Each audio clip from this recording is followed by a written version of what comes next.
বাংলাদেশে আর 100 বছর ইতিহাস আওয়ামী লীগ আর আসার কোনো সুযোগ নাই। পতন হয়েছে বাংলাদেশে, তাদের কবর রচিত হয়েছে দিল্লিতে। যে আওয়ামী লীগ যদি নির্দলীয় নিরপেক্ষ সরকারের দিনে নির্বাচন করে তাহলে তাদের জামানত থাকবে না, 10টি আসন তারা বাংলাদেশে পাবে না। পিছনের দরজা দিয়ে বিএনপি কোনোদিন ক্ষমতা আসে নাই, তাই আজকে বিএনপির বিরুদ্ধে চক্রান্ত ষড়যন্ত্র করে কোনো লাভ নেই। সরকারের পতন হয়েছে, বাংলাদেশ থেকে পালিয়ে গিয়েছে, আর আজকে আওয়ামী লীগ নির্বাহী আদেশে গত তত্ত্বাবধায়ক সরকার আমলে এই সরকারকে নিষিদ্ধ ঘোষণা করা হয়েছে। মানবতা বিরোধী অপরাধ, গণহত্যার কারণে আজকে আওয়ামী লীগ নিষিদ্ধ। আজকে আওয়ামী লীগের মিছিল করা, মিটিং করার আজকে কোনো তাদের নৈতিক অধিকার হারিয়েছে, জনবিচ্ছিন্ন হয়ে পড়েছে। তারা তাদের কবর হয়েছে, তাদের পতন হয়েছে বাংলাদেশে, তাদের কবর রচিত হয়েছে দিল্লিতে। বাংলাদেশে আর 100 বছর ইতিহাস আওয়ামী লীগ আর আসার কোনো সুযোগ নাই। এই দেশের এই দেশের মানুষ তাদেরকে প্রত্যাখ্যান করেছে।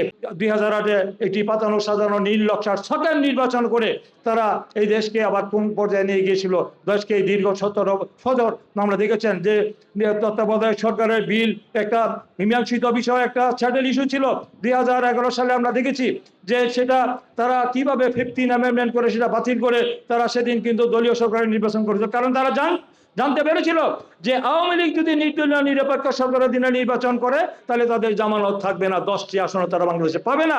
তাই তারা দলীয় সরকারের দিনে পাতানো সাজানো নীল নকশা ছকের নির্বাচন ইঞ্জিনিয়ারিং করে প্রশাসনকে তারা ব্যবহার করে তারা সেখানে কু করে তারা নির্বাচনে বিজয় 2014, 2018, 2024 দিনের ভোট রাতে করেছে। কিভাবে হয়েছে আমরা দেখেছেন।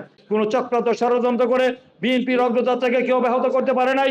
বিএনপি কোনোদিন জনগণের সাথে বেইমানি বিশ্বাসঘাতকতা করে নাই এবং জনগণের প্রত্যক্ষ ম্যান্ডেট নিয়ে বাংলাদেশে পাঁচবার বাংলাদেশের মানুষের প্রত্যক্ষ ভোটে নির্বাচিত হয়ে সরকার গঠন করেছে। পিছনের দরজা দিয়ে বিএনপি কোনোদিন ক্ষমতা আসে নাই। তাই আজকে বিএনপির বিরুদ্ধে চক্রান্ত ষড়যন্ত্র করে কোনো লাভ নেই।